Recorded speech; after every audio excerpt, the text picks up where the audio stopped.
Guys, എൻ്റെ മറ്റൊരു വീഡിയോയിലേക്ക് എല്ലാവർക്കും സ്വാഗതം. ഇന്നത്തെ വീഡിയോ എന്ന് പറയുമ്പോൾ 2-3 ദിവസം മുന്നേ എടുത്ത് വെച്ചിരുന്ന വീഡിയോ ആണ് കേട്ടോ അത്.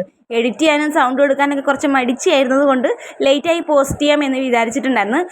ഞാൻ ഒരുപാട് ലിപ്സ്റ്റിക്ക് ഈ ഇടയായിട്ട് എനിക്ക് ഭയങ്കര ഇഷ്ടമാണ് ലിപ്സ്റ്റിക്കോട്. അതെന്താണെന്ന് എനിക്കറിയത്തില്ല, ലിപ്സ്റ്റിക്കിനോട് ഭയങ്കര ഇഷ്ടമാണ്. ബുള്ളറ്റ് ലിപ്സ്റ്റിക്ക് യൂസ് ചെയ്തിട്ടുണ്ട്, ലിക്വിഡ് ലിപ്സ്റ്റിക്ക് യൂസ് ചെയ്തിട്ടുണ്ട്. ഇതുവരെ യൂസ് ചെയ്യാത്ത ഒരു ടൈപ്പ് ലിപ്സ്റ്റിക്കാണ് ക്രയോൺ ടൈപ്പായിട്ടുള്ള ലിപ്സ്റ്റിക്ക്. ക്രയോൺ ടൈപ്പായിട്ടുള്ള ലിപ്സ്റ്റിക്ക് ഒന്ന് വാങ്ങിച്ച് നോക്കാം എന്നൊക്കെ വിചാരിക്കുന്ന സമയത്ത് നോക്കുമ്പോഴത്തേക്ക് എല്ലാത്തിനും ഒടുക്കത്തെ റേറ്റാണ്, നമുക്കങ്ങോട്ട് എത്തിപ്പെടാൻ പറ്റാത്ത രീതിയിലുള്ള റേറ്റാണ്. അങ്ങനെ ഈ ഇടയ്ക്ക് ഞാൻ ഫ്ലിപ്കാർട്ടിൽ നോക്കിക്കൊണ്ടിരിക്കുന്ന സമയത്ത് ഓഫർ പോകുന്നുണ്ടായിരുന്നു. അപ്പോഴൊന്നും നോക്കിയില്ല, ഒരു അടിപൊളിയായ ലിപ്സ്റ്റിക്ക് ക്രയോൺ ടൈപ്പായിട്ടുള്ള ലിപ്സ്റ്റിക്ക് എൻ്റെ കണ്ണിൽ പെട്ട്. അത് നമുക്ക് 200 രൂപയ്ക്ക് അകത്ത് നമുക്ക് എല്ലാവർക്കും വാങ്ങിച്ച് നോക്കാവുന്ന ഒരു അടിപൊളിയായിട്ടുള്ള ലിപ്സ്റ്റിക്ക് ആയിരുന്നു കേട്ടോ. അങ്ങനെ അത് ഓർഡർ ചെയ്ത് എൻ്റെ കയ്യിൽ കിട്ടിയപ്പോൾ സത്യം പറഞ്ഞാൽ ഇതുപോലൊരു പണി എനിക്ക് വേറെ കിട്ടിയിട്ടില്ല. ഞാൻ ഒരുപാട് സാധനങ്ങൾ ഓൺലൈൻ വഴി വാങ്ങിച്ചിട്ടുണ്ടെങ്കിലും ആദ്യമായിട്ടാണ് കേട്ടോ ഓൺലൈൻ വഴി വാങ്ങിച്ചിട്ട് എനിക്കൊരു പണി കിട്ടുന്നത്.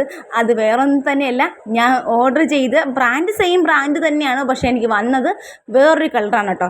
ഞാൻ ആകെ അപ്സെറ്റ് ആയിപ്പോയി കേട്ടോ. എനിക്ക് അത് കണ്ടപ്പോഴത്തേക്ക് എൻ്റെ ഫേസ് നിങ്ങൾക്ക് കാണുമ്പോൾ തന്നെ മനസ്സിലാകും എത്രത്തോളം ഞാൻ ആഗ്രഹിച്ച് വാങ്ങിച്ച സാധനം അത് മാറി എൻ്റെ കൈ കിട്ടുമ്പോൾ ഒരു അവസ്ഥ അത് പറഞ്ഞറിയിക്കാൻ പറ്റാത്തൊരവസ്ഥ തന്നെയാണ്. ഹിലറി റോദ എന്ന് പറയുന്ന ബ്രാൻഡിൻ്റെ ക്രയോൺ ടൈപ്പായിട്ടുള്ള ലിപ്സ്റ്റിക്കിൽ 09 ചോക്ലേറ്റ് എന്ന ഷെയ്ഡാണ് ഞാൻ ഓർഡർ ചെയ്തത്. എനിക്ക് വന്നത് 02 നേക്കിഡ് പിങ്ക് എന്ന ഷെയ്ഡാണ്. ഞാനിത് പൊട്ടിച്ച് നോക്കിയെന്നില്ല, എന്താണെന്ന് ചോദിച്ചാൽ എനിക്ക് ചേരത്തില്ല, പിങ്ക് ആയിട്ടുള്ള ഷെയ്ഡ് എനിക്ക് ചേരത്തില്ല. അതുകൊണ്ട് തന്നെ ഞാൻ റിട്ടേൺ ചെയ്യാണ്. ഇതിൽ ഞാൻ റീപ്ലേസ്മെൻ്റ് എന്ന ഓപ്ഷനാണ് കേട്ടോ കൊടുക്കുന്നത്. അതും എനിക്ക് പേടിയാണ്, ഞാൻ ആദ്യമായിട്ടാണ് റീപ്ലേസ്മെൻറ്റ് കൊടുക്കുന്നത്. ഞാൻ ഓർഡർ ചെയ്ത സാധനം തന്നെ എനിക്ക് വരുമോ ഇല്ലയോ എനിക്ക് സംശയമാണ്.